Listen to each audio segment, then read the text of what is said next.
બ્રાહ્મણ યોનિમાં તમને જન્મ મળશે તો એમ કહેવાય છે કે આજ મુચકુંદ પછીના જન્મમાં સિંહ બન્યા અને ત્યાર પછી એ આદિ કવિ નરસિંહ મહેતા બનીને આવ્યા. મુચકુંદનો આ જન્મ છે નરસિંહ મહેતા તરીકે. નરસિંહ મહેતા બનશો, તમે બ્રાહ્મણ બનશો અને મારી જ ઉપાસના કરશો. ભગવાને આવું વરદાન આપ્યું છે મુચકુંદને. નરસિંહ મહેતાએ ભગવાનની ભક્તિ અને કીર્તન બહુ સુંદર લખ્યા છે. હરિના જન તો મુક્તિ ન માગે, હરિના જન તો મુક્તિ ન માગે, હરિના જન તો મુક્તિ ન માગે, હરિના જન તો માગે. જન્મો જન્મ તાર રે માગે, જન્મો જન્મ તાર રે.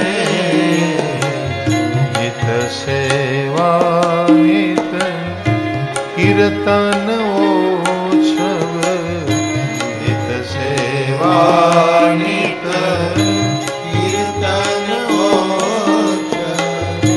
નિરખવા નંદ કુમાર રે, નિરખવા નંદ કુમાર રે. હરિના જન તો મુક્તિ ન માગે, હરિના જન તો મુક્તિ ન માગે. નરસિંહ મહેતાના ભગવાને 52 કાર્યો કર્યા હતા. 52 કામ કર્યા પછી એવું બોલ્યા હતા કે એ મને વેચી નાખવા માગે તો હું વેચાઈ જવા તૈયાર છું. નરસિંહ મારો માલિક છે, હું એનો ગુલામ છું. તો મુચકુંદનો એ અવતાર કહેવાય છે. ભગત નાભાજીએ આ ચરિત્ર લખ્યું છે પોતાના ભક્તમાળ નામના ગ્રંથમાં.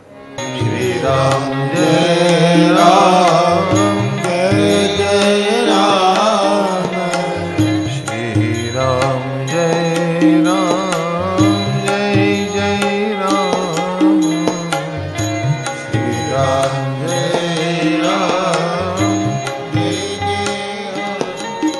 હવે ભગવાન દ્વારિકામાં પધારે છે. દ્વારિકામાં આવ્યા પછી ભગવાન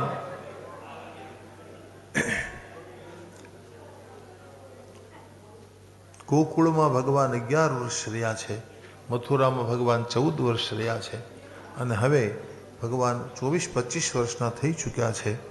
એટલે રાજા પૂછે છે, મહારાજ હવે ભગવાને કે લગ્ન કર્યું કે નહીં? જો ભગવાને લગ્ન કર્યું હોય તો મારે એની કથા સાંભળવી છે. રાજા એવો પ્રશ્ન કર્યો કે ભગવાનના વિવાહની કથા અમને સંભળાવો. સુખદેવજી વર્ણન કરે છે કે વિદર્ભ દેશમાં ભીષ્મક નામના રાજા છે. એને 5 પુત્રો છે અને 1 પુત્રી છે. એમાં રૂક્મી મોટા છે. રૂક્મરથ, રૂક્મબાહુ, રૂક્મકેશ, રૂક્મમાલી આ બધા એના દીકરા છે અને રૂક્મિણી નામની એક કન્યા હતી. હવે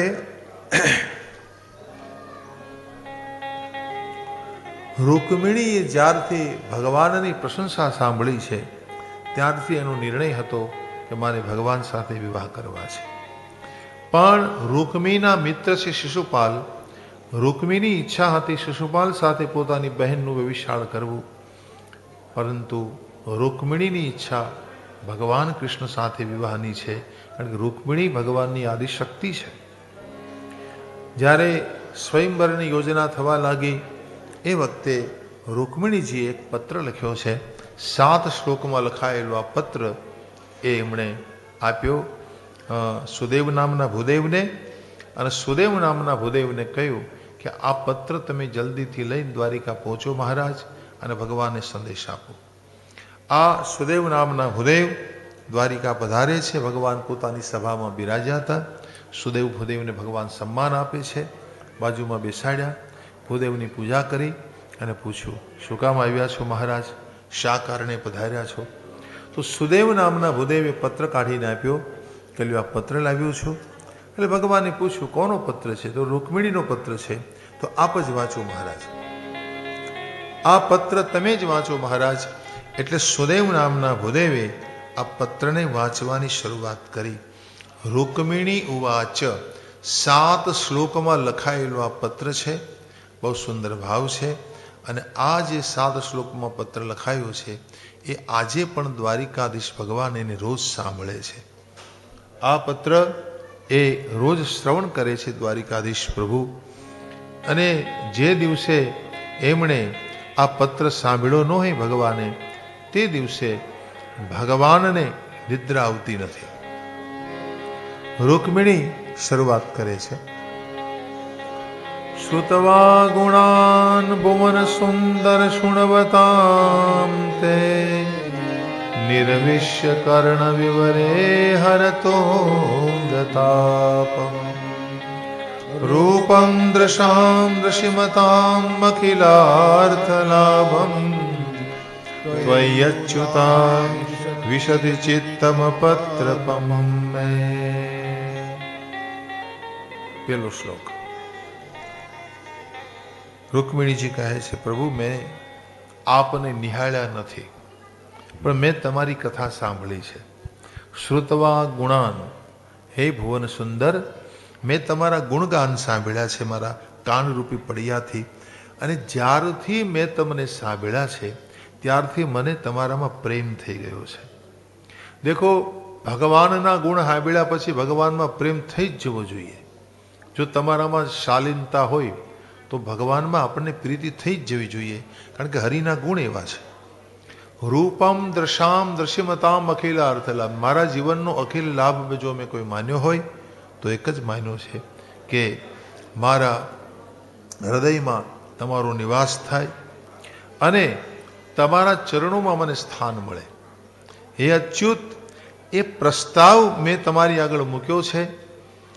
આ મારું જે પત્ર છે ને એ મારું હૃદય મોકલ્યું છે મેં તમને. મારું હૃદય છે, મારું ચિત્ત પત્ર છે. તો ત્વય્યચ્યુતા વિશતિ ચિત્તમ પત્ર પમ્મે, એ કોઈ સામાન્ય પત્ર નહીં માનશો પ્રભુ, એને હૃદય છે એમ માનજો. મારું ચિત્ત પત્ર મેં આપને મોકલ્યું છે. બીજા શ્લોકમાં કહે છે, કાત્વા મુકુંદ મહતી કુલશીલ રૂપ વિદ્યાવયો દ્રવિણ ધામ ભિરાત્મતુલ્યમ ધીરાપતિમ કુલવતીન વૃણીત કન્યા કાલે નૃસિંહ નરલોક મનોભિરામ.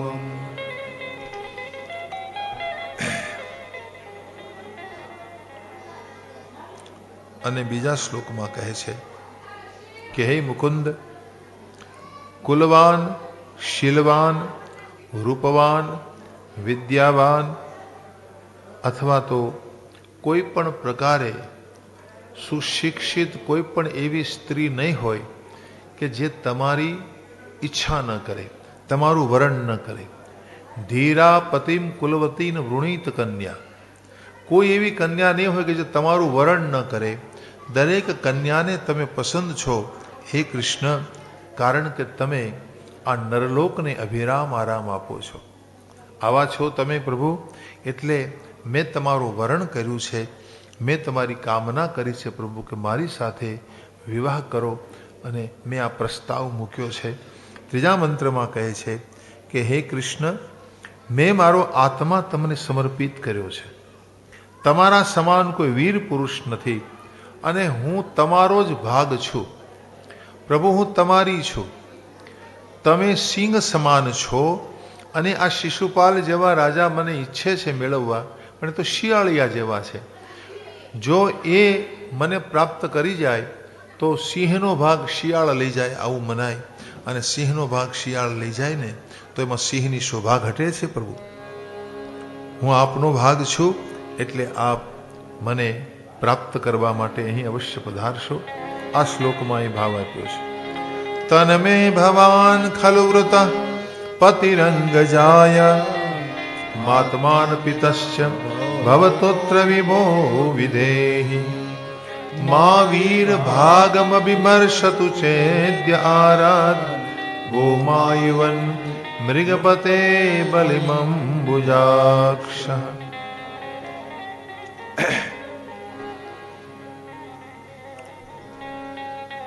આગળના શ્લોકમાં કહે છે કે તમને મેળવવા માટે અમારે જેટલા સાધનો કરવા જોઈએ એને બધા મેં કર્યા છે. પૂર્ત કર્મ કર્યા છે, ઇષ્ટ કર્મ કર્યા છે, નિયમ, વ્રત, દેવ પૂજા, બ્રાહ્મણ પૂજા. દેખો આ બધું ભગવાનને મેળવવા માટે તમારે કરવું પડે ભાઈ. વ્રત કરવો પડે, જપ કરવા પડે, નિયમ રાખવા પડે, દેવ પૂજા કરવી પડે, આરાધના કરવી પડે. આ બધું જ મેં કર્યું છે. અને એ બધું કર્યા પછી તમે જ અમને મળો એની અમને ખાતરી છે. પણ આ દમઘોષના બંને બેટા છે ને, શિશુપાલ અને દંતવક્ત્ર, એ મને ચાહે છે, એ મને ઈચ્છે છે પ્રભુ. પણ હું તો આપની છું, એટલે મારું પાણી ગ્રહણ કરવા માટે આપ અવશ્ય પધારશો. એત્ય પાણીમ ગ્રહેણાતુ મેન દમઘોષ સુતા દયન્ને. આ મંત્રમાં કહે પૂર્તેષ્ટ દત્ત નિયમ વ્રત દેવ વિપ્રમ ગુરવર્ચનાદિભિરલમ ભગવાન પરેશ આરાધિતો યદિ ગદાગ્રજ એત્ય પાણીમ ગૃહણાતુ મેનદમ ઘોષ સુતાદયોન્યે. હવે પાંચમો મંત્ર એમાં કહે છે રૂક્મિણીજી કે પ્રભુ આપ અજીત છો અને આપને આ જગતમાં કોઈ જીતી શક્યું નથી પ્રભુ. પણ આ વિદર્ભ દેશમાં રહેલા મારા ભાઈ રૂક્મી આદિ રાજાઓ શિશુપાલ આદિ સાથે મળે અને એને ખબર છે કે હું તમને પ્રેમ કરું છું, તમે જરૂર મને લેવા માટે આવશો, એટલે તમને રોકવાની તૈયારીમાં છે. પ્રભુ એ બધા ઘેરો ઘાલીને પડ્યા છે. તમે જ્યારે આવશો ત્યારે તમારે એની સાથે યુદ્ધ કરવું પડશે પ્રભુ. એના બળનું તમારે મંથન કરવું પડશે. એનું બળનું મર્દન કરી એને પરાજિત કરી અને તમે મારી સાથે વિવાહ કરી શકશો પ્રભુ. તો આ રીતે મને આપ પ્રાપ્ત કરી શકશો. આ મંત્રમાં કહે છે સ્વભાવિની ત્વમજિતોદ્વહને વિદર્ભાન ગુપ્ત સમેત્ય પૃતના પતિભી પરીત નિરમથ્ય ચેદ્ય મગધેન્દ્ર બલમ પ્રસહ્ય માંગ રાક્ષસેન વિધિનોદ્વહ વીર્ય શુલ્કામ.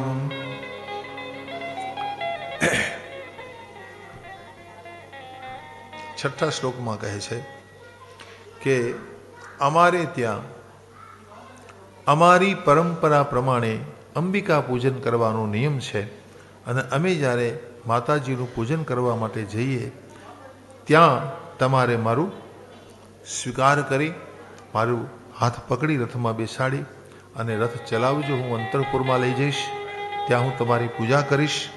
પછી રણક્ષેત્રમાં જઈ અને તમારે આ રાજાઓ સાથે યુદ્ધ કરવું પડશે અને આપ મને એ રીતે પ્રાપ્ત કરી શકશો. તો રૂકમિણીજી સંકેત કરે છે કે કુળદેવીની જે પૂજા અમે કરવા જઈએ માતાજીના મંદિરે ત્યાં આપને પધારવું પડશે. અંતઃપુરાંતરચરી મનિહત્ય બંધુમ સ્વામુદવહે કથમિતિ પ્રવદામ્યુપાયમ પુનવેદ્યુરસ્તિ મહતી કુલદેવી યાત્રા યસ્યામ બહિર્નવવધૂ ગિરિજામુપેયા. અને હવે અંતિમ શ્લોકમાં કહે છે, આ 7 શ્લોકોનો બહુ મહિમા છે ભાઈ. આ 7 શ્લોક, આ 7મો શ્લોક છે. દ્વારિકાધીશ રોજ સાંભળે છે. આજે પણ ભગવાન દ્વારિકાધીશને ત્યાંના પૂજારીઓ સંધ્યાનો સમય થાય ખાસ કરીને શયન કરાવે ભગવાનને, ત્યારે આ 7 શ્લોકનો પત્ર રોજ સંભળાવે છે. અને આ શ્લોકો સાંભળ્યા પછી જ ભગવાનને ઊંઘ આવે છે. આવો પ્રિય પત્ર છે એમને. અંતિમ શ્લોકમાં કહે છે કે પ્રભુ મારે તમારા ચરણ કમળમાં આળોટવું છે, સેવામાં રહેવું છે. મોટા મોટા મહાપુરુષો પણ તમારા ચરણોમાં રહેવાની ઈચ્છા કરે છે. મોટા મહંત પુરુષો, આમાં મહંત શબ્દ છે. જો મહંત કોને કહેવાય? જેના મોહનો અંત થઈ ગયો હોય ને એને મહંત કહેવાય. જેના મોહનો અંત થઈ ગયો હોય એ મહંત. આજના મહંતોની વાતો આખી અલગ છે. પણ અહીં વ્યાસ ભગવાન લખે છે કે મોટા મોટા મહંતો પણ, રૂકમિણીજી ઉલ્લેખ કરે છે પત્રમાં કે મોટા મોટા મહંતો પણ તમારા ચરણોમાં રહેવાની ઈચ્છા કરે છે. મારે પણ આપના ચરણારવિંદમાં નિવાસ કરવો છે. અને પ્રભુ મેં મારા જીવનનો પ્રસાદ માન્યો છે કે તમારા ચરણોની સેવા કરવી, અને એ સેવા માટે મારે ભલે 100 જન્મ લેવા પડે તો મને મંજૂર છે. હું 100 જન્મ લઈશ, પણ પરણીશ તો તમને પરણીશ. યસ્યાંગ્રી પંકજ સપનમ મહંતો વાંછંત્યુમા પતિરિવાતમો પ્રરત્યે યર્હંબુજાક્ષન લભેય ભવત પ્રસાદમ જહ્યામસો નવ્રત કૃષાત શત જન્મ વિસ્યાત. શત જન્મ વિસ્યાત, ભલે 100 જન્મ લેવા પડે પ્રભુ, પણ આપને જ પરણીશ. દેખો, રૂકમિણીજીનો લખેલો 7 શ્લોકનો આ પત્ર સુદેવ નામના ભૂદેવે ભગવાનને સંભળાવ્યો, અને એ વખતે આમાં લખે છે કે ભગવાને આ સાંભળ્યા પછી બોલ્યા, હે ભૂદેવ, હવે મને રાત્રિના ઊંઘ નહીં આવે. ભગવાન ડોલી તો ઉઠ્યા પત્ર સાંભળીને, પણ બોલી ઉઠ્યા કે હે ભૂદેવ, હું રાત્રે સૂઈ નહીં શકું. તથાહમ તચ્ચિત્તો નિદ્રામચન લભે નિશી. નિદ્રામચન લભે નિશી, નિશી એટલે રાત્રિ, રાત્રિના હવે હું ઊંઘ નહીં કરી શકું આ પત્ર સાંભળ્યા પછી. અને હવે રૂકમિણીજીને જલ્દી લેવા માટેની ઉતાવળ છે, એટલે ભગવાનને રથ તૈયાર કરાવ્યો, દારૂક સારથીને કહ્યું. અને આ ભગવાનનો રથ છે એને 4 ઘોડા જોડેલા છે. દેખો, હરિનો રથ છે ને એ હરિના ધામમાંથી નીચે ઉતરી આવ્યો છે. ભગવાનનો રથ અહીંયા બનાવેલો નથી, એ ભૂતળ ઉપરનું સર્જન નથી. ભગવાનના રથના ઘોડા અને ભગવાનનો રથ એ ભગવાનની સાથે આવે છે. અને ભગવાન જ્યારે વિદાય લે છે, આવતીકાલે કથામાં આવશે કે ભગવાન જ્યારે અંતર્ધ્યાન થશે ત્યારે પરમાત્માનો રથ પહેલાં આકાશમાં ઉડી અને અદૃશ્ય થશે. આ બધી કથા આવતીકાલે એકાદશ સ્કંદમાં કહેવામાં આવશે. આ હરિનો રથ અલૌકિક રથ છે, અને એ રથને ચલાવનાર સારથીનું નામ દારૂક છે. આ દારૂક સારથી રથને 4 ઘોડા જોડ્યા, અને આ ઘોડા કેવા છે? હરિના રથના ઘોડા પવનવેગી ઘોડા છે, પવનવેગી. અને એના નામ છે આમાં શૈબ્ય, સુગ્રીવ, મેઘપુષ્પ અને બલાહક. આ 4 ઘોડા છે, ચારેયના નામ આપ્યા છે આમાં. શૈબ્ય, સુગ્રીવ, અને 3જા નંબરના મેઘપુષ્પ, અને 4થા બલાહક. આ 4 અશ્વને જોડવામાં આવ્યા છે. અને પછી ભગવાને પેલા ભૂદેવને બેસાડ્યા, પછી બ્રાહ્મણોને બેસાડીને પોતે બિરાજિત થયા અને રથ ચલાવ્યો છે. ગણપતિનું સ્મરણ કરી રથ ચાલ્યો છે. આમાં લખે છે આનર્તાદ એક રાત્રેણ. આનર્તાદ એક રાત્રેણ, આનર્ત દેશથી એટલે ઓખાથી ચાલ્યા માનો ભગવાન, દ્વારિકાથી ચાલ્યા. એક રાત્રિમાં વિદર્ભ પહોંચ્યા. વિદર્ભ એટલે અમરાવતી આજુબાજુનો વિસ્તાર. એક રાત્રિમાં ભગવાન 12 કલાકમાં ત્યાં પહોંચ્યા, આવું લખે છે. આનર્તાદ એક રાત્રેણ વિદર્ભા નગબદ્ધપે. કેટલી ઝડપે રથ ચાલ્યો હશે, આપ કલ્પના કરો. તમે અહીંથી ઓખામાં બેસો, હાવડા એક્સપ્રેસમાં બેસો તોય 22 થી 24 કલાક થાય વિદર્ભમાં પહોંચતા. તો ભગવાનનો રથ કેટલો ચાલ્યો હશે ઝડપથી. તો પરમાત્મા આ રીતે રથ લઈ અને વિદર્ભમાં પહોંચે. એ દરમિયાન રૂકમિણીજી એમને લઈ જવામાં આવે છે માતાજીના મંદિરે. કુળદેવીની પૂજા કરે છે. હજુ ભગવાન આવ્યા નથી. કુળદેવીની પૂજા કરતા રૂકમિણીની આંખમાં આંસુ આવ્યા છે, ભાવ ભરાયો છે. અને રૂકમિણીજી ભગવતીની પૂજા કરતા સ્તુતિ કરે છે, ત્યારે એના જમણા અંગો ડાબા અંગો ફરકી રહ્યા છે. વામ અંગ ફરકન લગે. આમાં લખે છે કે વામ ઉરોર્ભુજો નેત્રસ્ફુરન પ્રિય ભાષિણ. આમ ડાબા અંગો ફરકે એ સ્ત્રી માટે સુગંધ છે. ભગવતીની સ્તુતિ કરે છે. જય જય ગિરિવર રાજ કિશોરી. જય જય ગિરિવર રાજ કિશોરી. જય મહેશ મુખ ચંદ ચકોરી.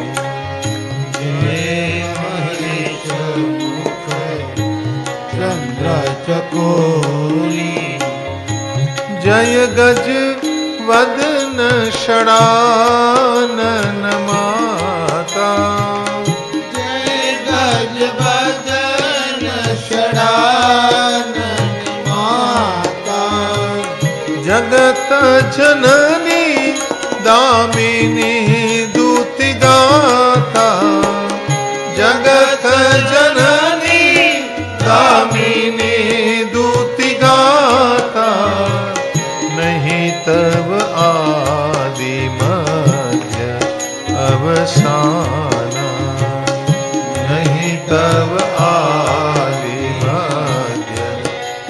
अवसान अमित प्रभाव वेदो नहीं जाना अमित प्रभाव वेदो नहीं जाना भव भव विभव पराभव कारिणी भव भव विभव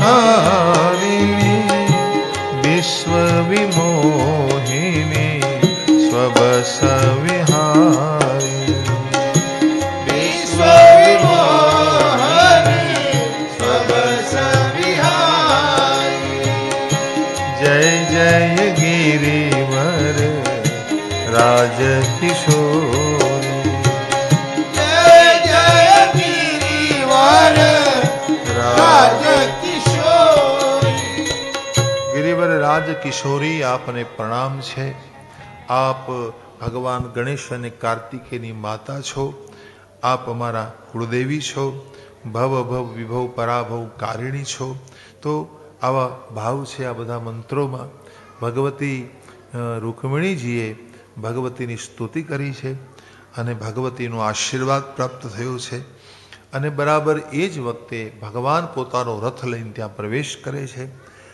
ભગવાનને નિહાળે છે દર્શન કર્યા છે રૂકમિણીજીએ રૂકમિણીજી મંદિરમાંથી બહાર નીકળ્યા ત્યારે એની આંખમાંથી તેજના કિરણો બહાર આવ્યા એટલે બધા રાજાઓ અંજાઈ ગયા જે કંઈ સૈનિકો હતા એ રૂકમિણીની સામે જોઈ ન શક્યા ભગવતીના તેજને કોણ સહન કરી શકે અને એ વખતે ભગવાને એમનો હાથ પકડી રથમાં બિરાજિત કર્યા છે રથ લઈ અને ભગવાન ચાલ્યા છે રૂકમિણીના અંતરંગ કક્ષમાં જે અંદરનો રાજમહેલ હતો એ અંતરંગ કક્ષમાં ભગવાનને લઈ જવામાં આવ્યા છે અને ત્યાં રૂકમિણીએ ભગવાનની પૂજા કરી છે ભગવાનને વસ્ત્રો આપ્યા છે આદિ જે કંઈ વિધાન થવું જોઈએ આમાં લખે છે મધુપર્કમ ઉપમાનીય વાસાંસી વિરજાંસી ચ વાસાંસી વસ્ત્રો આપ્યા આ રીતે અનેક પ્રકારે પૂજા કરી છે ભેટો આપી ઉપાનીનાન્ય અભિષ્ઠાની વિધિવત સમપૂજયત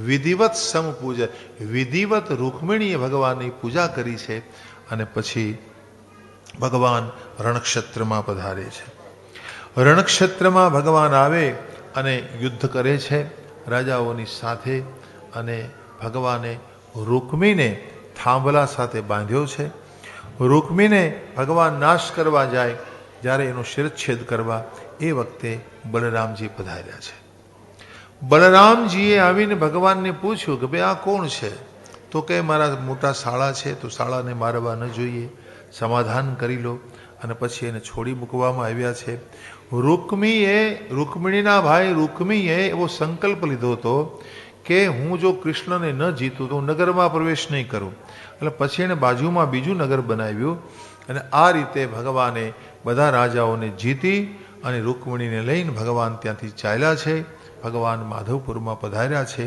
અને ત્યાંથી ભગવાન દ્વારિકામાં આવ્યા ભગવાનનો આ પહેલો વિવાહ થયો છે રૂકમિણીજી સાથે આ વિવાહ થયો આને રાક્ષસ વિવાહ વિધિ કહેવાય છે રાક્ષસ વિવાહ વિધિ એટલે કે ભગવાન હરણ કરીને લાવ્યા દેખો ક્ષત્રિયોમાં આ રિવાજ હોય છે ક્ષત્રિયો આ કાર્ય કરી શકે છે એની પદ્ધતિ છે એને વીર્ય શુલ્ક પદ્ધતિ કહેવાય ત્રણ પ્રકારની પદ્ધતિ હોય વીર્ય શુલ્ક શૌર્ય શુલ્ક અને સ્વયંવર શુલ્ક દિવ્ય ભાગવતમાં એના બહુ સરસ ઉલ્લેખ આપ્યા છે કે સ્વયંવર શુલ્ક વીર્ય શુલ્ક અને શૌર્ય શુલ્ક પોતાની શૂરવીરતા બતાવીને કન્યાને લાવવી પછી બધાને પરાજિત કરીને કન્યાને પરણીને લાવવી એ વીર્ય શુલ્ક કહેવાય તો ભગવાને બધાને પોતાનું બળ બતાવી બધાને પરાજિત કરીને હરીને લાવ્યા અને ક્ષત્રિયોને આવું કરવું પડતું હતું પોતાના બળનું પ્રદર્શન એને કરવું પડે તો આ પ્રકારે ભગવાને પ્રથમ વિવાહ કર્યા અને ત્રીજો સ્વયંવર શુલ્ક કોને કહેવાય એમાં કન્યા સામેથી વરને પસંદ કરે એના ગળામાં વરમાળા આરોપે એને સ્વયંવર શુલ્ક કહેવાય તો અહીંયા વીર્ય શુલ્ક આમ શબ્દ આપ્યો છે તમે જો રૂકમણીએ પત્ર લખ્યો છે ને એમાં વીર્ય શુલ્ક શબ્દ છે કે તમારે આ બધાને પરાજિત કરી અને મને તમારે પ્રાપ્ત કરવી પડશે તો આ પ્રકારે રૂકમિણીજી મહામાયા છે પ્રભુની, મહાલક્ષ્મી છે. લક્ષ્મી, અલક્ષ્મી અને મહાલક્ષ્મી 3 પ્રકાર છે લક્ષ્મીજીના. તો મહાલક્ષ્મી છે અને એ જ મને ને તમને નાચ નચાવે છે. આ સંસારમાં લક્ષ્મીજી દ્વારા જ હું તમે નાચી રહ્યા છીએ. આમાં લખે છે કે જેવી રીતે કઠપુતળીઓને પડદા પાછળ રહેલો નાચ નચાવે એમ ભગવતી જગદંબા છે ને, આ રૂકમિણીજી ભગવાનની માયા એ મને ને તમને નૃત્ય કરાવે છે, મને ને તમને સંસારમાં નાચ નચાવ્યા કરે છે. આમાં એક શ્લોક આપ્યો છે, યથા દારૂમયોષિન નૃત્યતે કુહકેચ્છયા એવમીશ્વર તંત્રોયમ મિહતે સુખ દુઃખયો. યથા દારૂમયોષિન, દારૂ એટલે લાકડું, લાકડાની સ્ત્રીઓ, લાકડાની પુતળીઓ જેમ નચાવે છે પડદા પાછળ રહેનારો, એવી રીતે આ ભગવાનની માયા છે એ મને તમને નાચ નચ. આ જ શ્લોક છે ને એ ગોસ્વામીજી માનસમાં ચોપાઈના રૂપમાં લીધો છે. ઉમા દારૂ જોશિત કી નાય,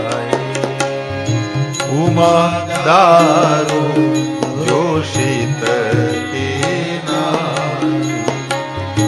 सब ही नचावत राम गोसाई, सब ही नचावत રામ ગોસાઈ. उमा दारू,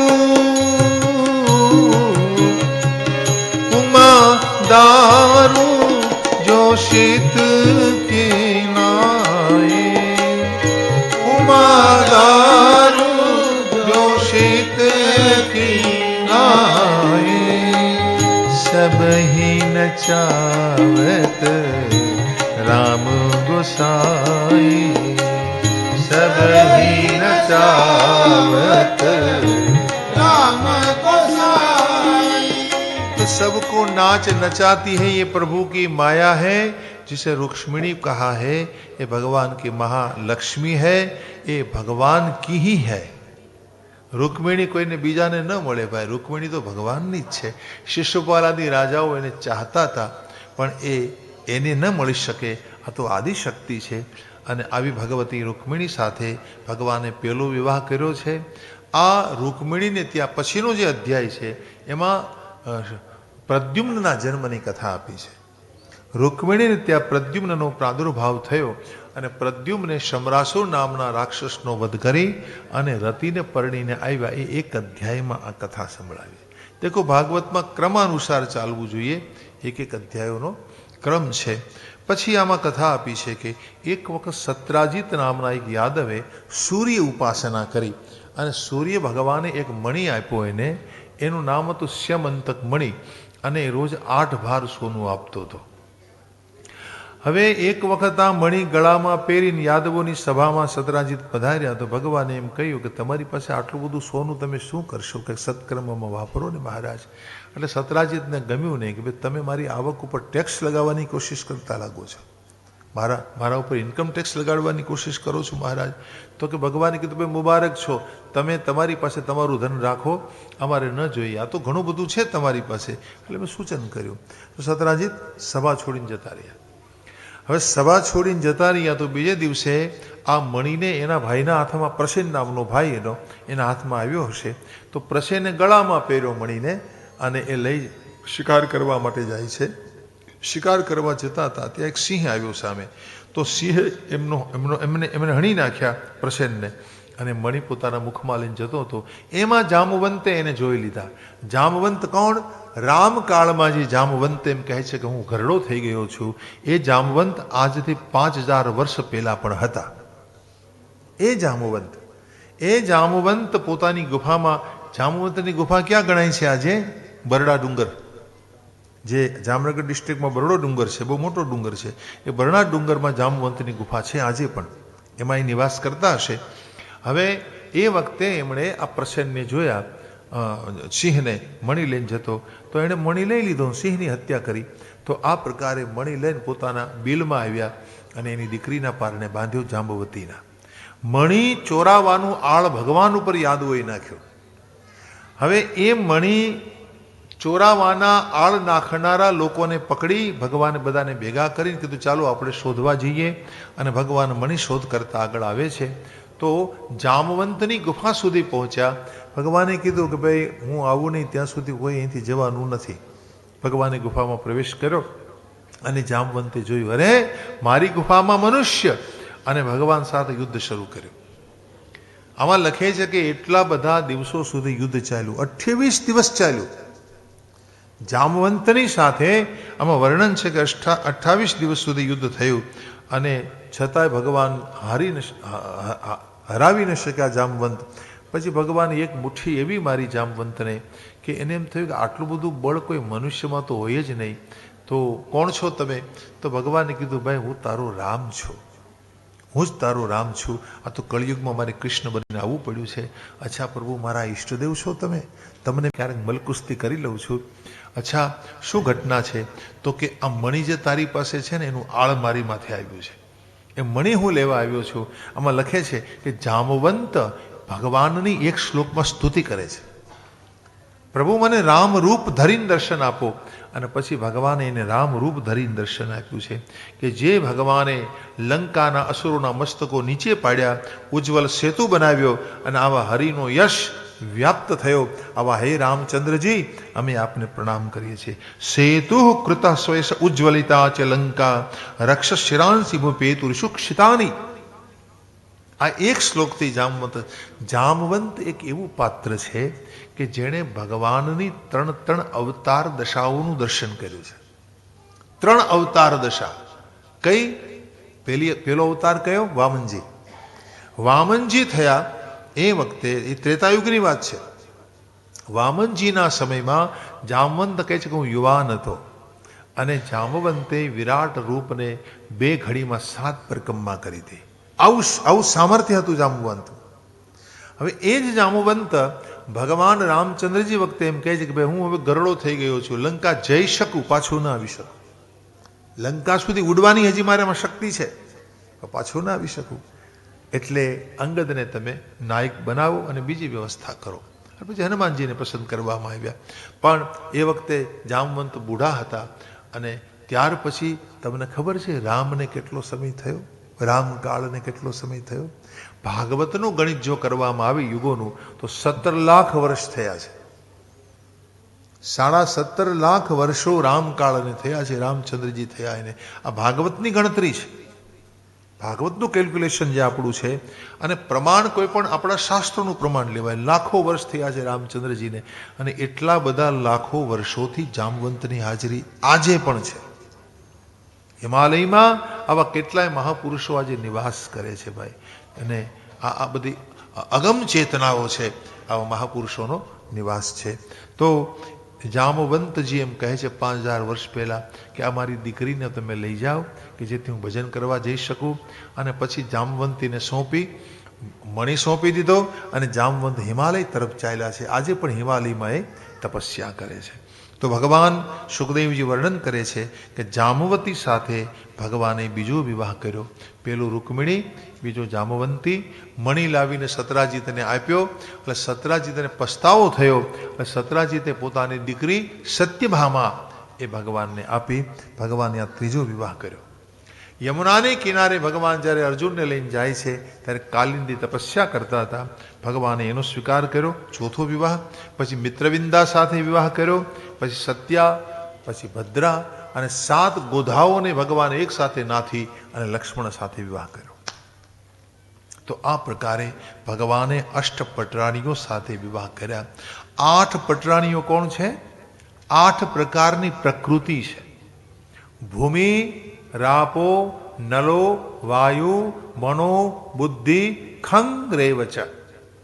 ગીતામાં ભગવાન બોલ્યા છે કે 8 પ્રકૃતિ છે ને એના પર મારો કાબુ છે. આ ભૂમિ ઉપર હરિનો કાબુ છે, વાયુ ઉપર ભગવાનનો કાબુ છે, જલ ઉપર પ્રભુનો કાબુ છે.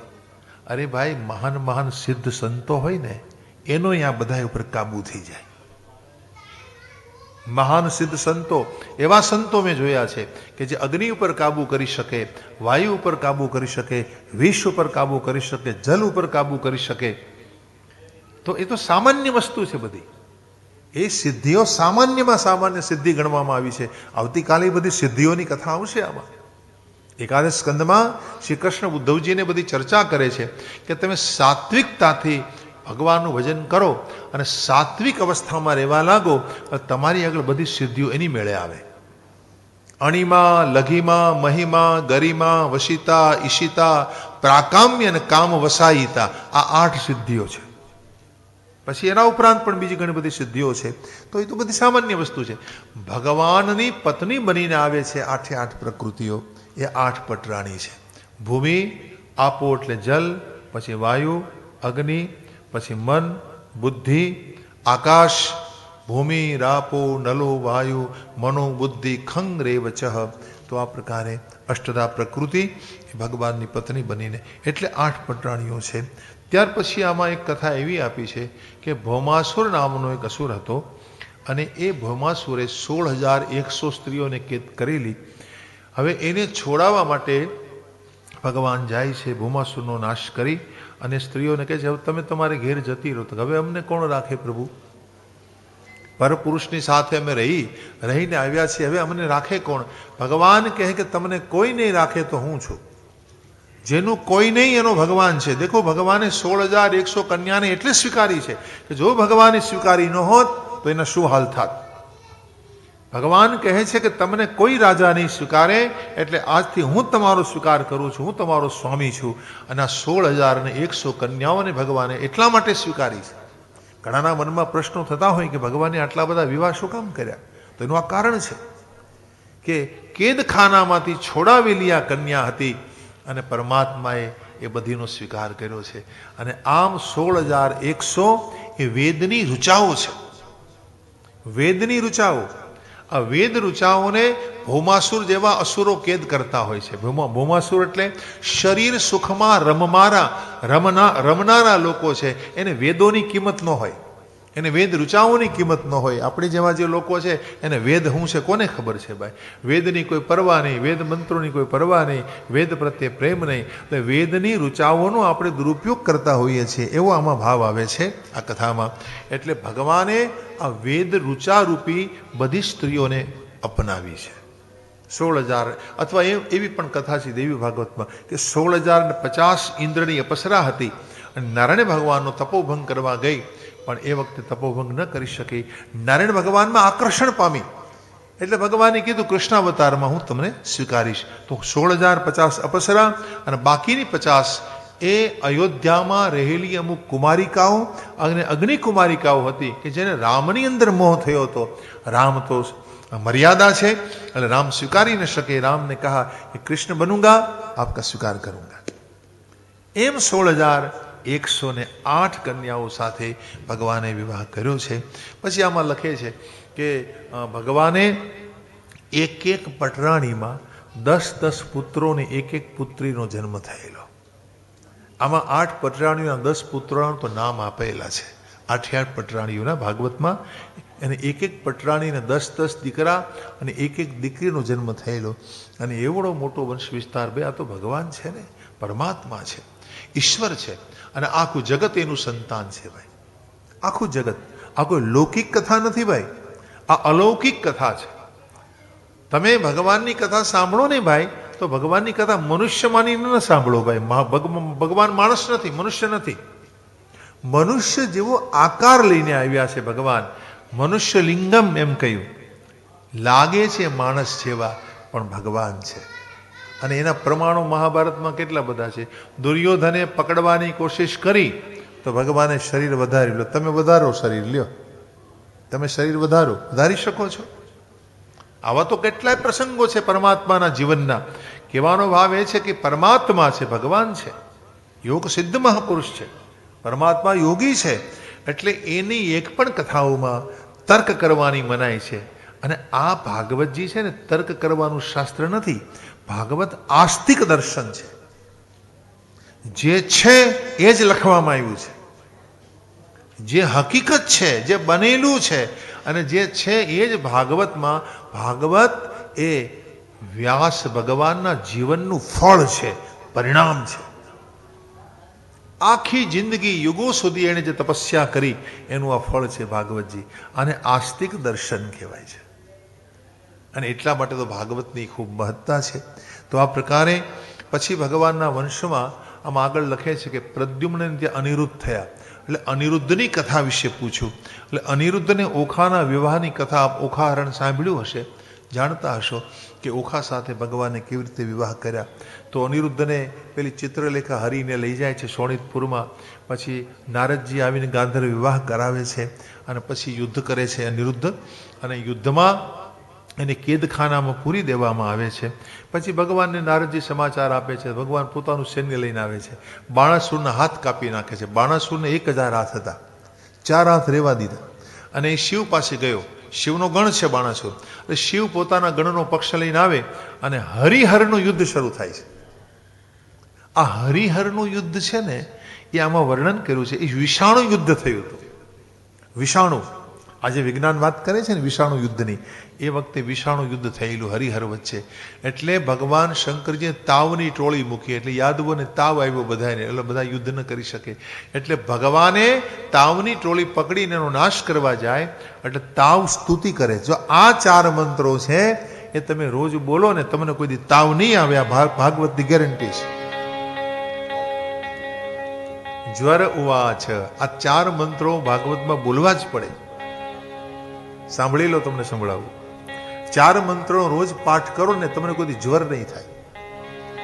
નમામિ ત્વાનંત શક્તિમ પરેશમ સર્વાત્માનમ કેવલમ જ્ઞપ્તિ માત્રમ વિશ્વોત્પત્તિ સ્થાન સંરોધ હેતુમ યતત બ્રહ્મ બ્રહ્મ લિંગમ પ્રશાંતમ કાલો દેવં કર્મ જીવ સ્વભાવો દ્રવ્યમ ક્ષેત્રમ પ્રાણમ આત્મા વિકાર તત્સંગાતો બીજ રોહ પ્રવાહ ત્વનમાયેષાં તન્નિષેધં પ્રપદ્યે નાના ભાવે લીલયેર્વોપપન્ને દેવાન સાધુન લોક સેતુન બિભર્ષી હંસ્યુ માર્ગાન હિંસયા વર્તમાનાન જન્મે તત્તે ભાર હારાય ભૂમે તપ્તોહમ તે તેજસા દુસ્સહેન શાંતોગ્રેણા ચુલબણેન જ્વરેણ તાવત્તાપો દેહિનામ ઇન્દ્રિમૂલમ નો સેવેરન યાવ દાશાનુબદ્ધા તાવત તાપો દેહિનામ તેંગ્રિમૂલમ નો સેવેરન યાવ દાશાનુબદ્ધા. આ 4 મંત્રો કહે છે કે હે પ્રભુ, તમારા તપથી, તેજથી હું તપી રહ્યો છું. જગતને હું તપાવવાનું કામ કરું છું, પણ તમારા તેજને સહી શકતો નથી. જ્યાં સુધી તમારા શરણે કોઈ નહીં આવે ત્યાં સુધી એને શાંતિ નહીં મળે. તો આવા બધા ભાવ છે આ શ્લોકોમાં. આ 4 શ્લોકોથી જ્વર સ્તુતિ કરે છે. અને આ 4 શ્લોકોનો તમે રોજ પાઠ કરો તો તમારા શરીરમાં જે જીર્ણ જ્વર રહેતો હોય, તમને ઝીણો ઝીણો તાવ ઘણાને રહેતો હોય શરીરમાં, એનો નાશ થઈ જાય છે. તો ચરક સંહિતામાં તો ચરક ઋષિ એવું લખે છે કે વિષ્ણુ સહસ્ત્ર નામનો તમે રોજ પાઠ કરો તો તમારું જીર્ણ જ્વર મટી જાય. વિષ્ણુ સહસ્ત્ર નામની અંદર પણ એટલી શક્તિ છે કે જીર્ણ જ્વર જો તમને કાયમ આવતો હોય, અનેક પ્રકારની બીમારીઓ અને રોગ રહેતો હોય જીવનમાં, તો વિષ્ણુ સહસ્ત્રના રોજ 12 પાઠ કરો. કેટલા? 12 ન કરો તો કાંઈ નહીં, સવાર સાંજ 2 વખત કરો. અને આ 4 શ્લોકો તમે બોલો. દેખો, આ અદ્ભુત સાયન્સ છે એક પ્રકારનું. આ વૈષ્ણવી વિદ્યા છે ભાગવતજીની. અને આ સિદ્ધ થઈ જાય, તમારો જ્વર મટી જાય છે. તો આ પ્રકારે પછી ઓખા અનિરુદ્ધના વિવાહ થાય છે. પછી દુર્ગાખ્યાન કરવામાં આવ્યું છે. દુર્ગ નામના રાજાનો ભગવાને ઉદ્ધાર કર્યો છે. પછી ભગવાને પૌંડ્રકનો વધ કર્યો છે. ત્યાર પછી દ્વિવિધ નામના વાનરનો વધ કર્યો છે. અને પછી ભગવાને જરાસંધનો વધ કરાવવાની યોજના કરી છે. દેવર્ષિ નારદજી ભગવાનના ગ્રહસ્થાશ્રમને જોવા માટે આવે છે અને ભગવાનના ગ્રહસ્થાશ્રમને જોઈને અચંબિત થાય છે. અને પછી આમાં લખાય છે કે બે દૂત આવ્યા સભામાં. એક જરાસંધે કેદી રાજાઓએ મોકલેલો દૂત, જરાસંધના કેદી રાજાઓ દ્વારા, એક યુધિષ્ઠિરનો.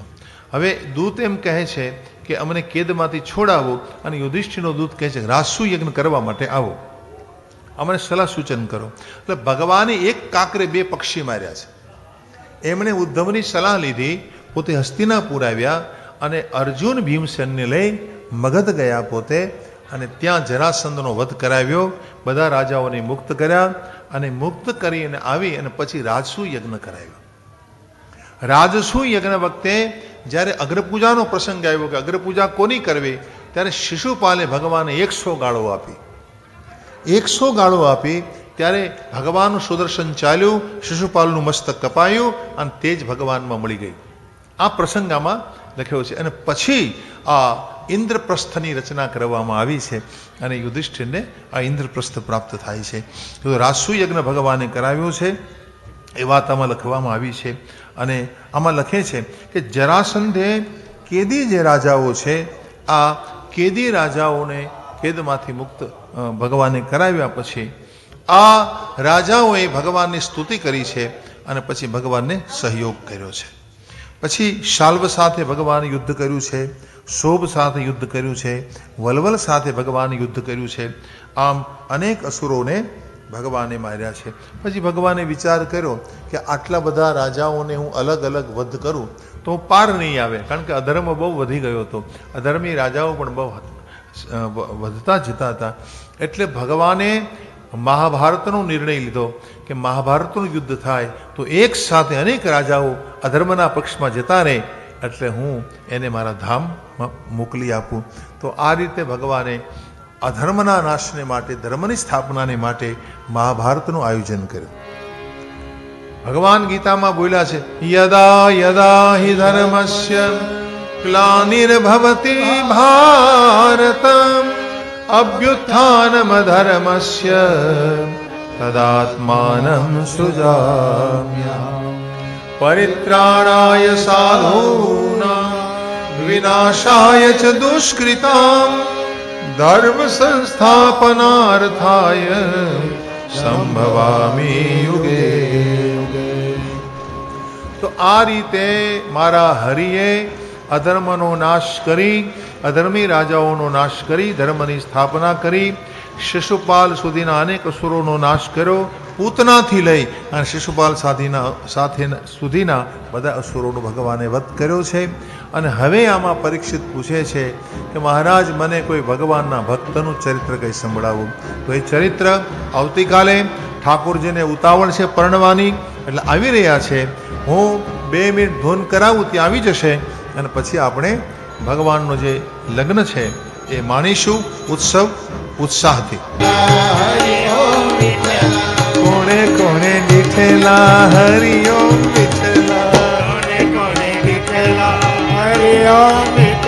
જ્ઞાનેશ્વરે દીઠેલા હરિઓમ વિઠ્ઠલા, જ્ઞાનેશ્વરે દીઠેલા હરિઓમ વિઠ્ઠલા, હે વિઠ્ઠલ વિઠ્ઠલ વિઠ્ઠલા હરિઓમ વિઠ્ઠલા,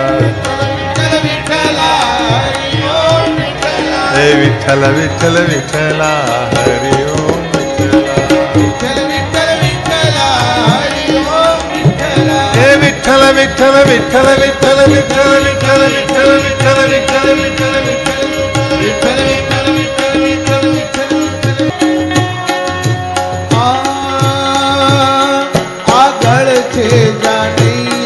પાછળ છે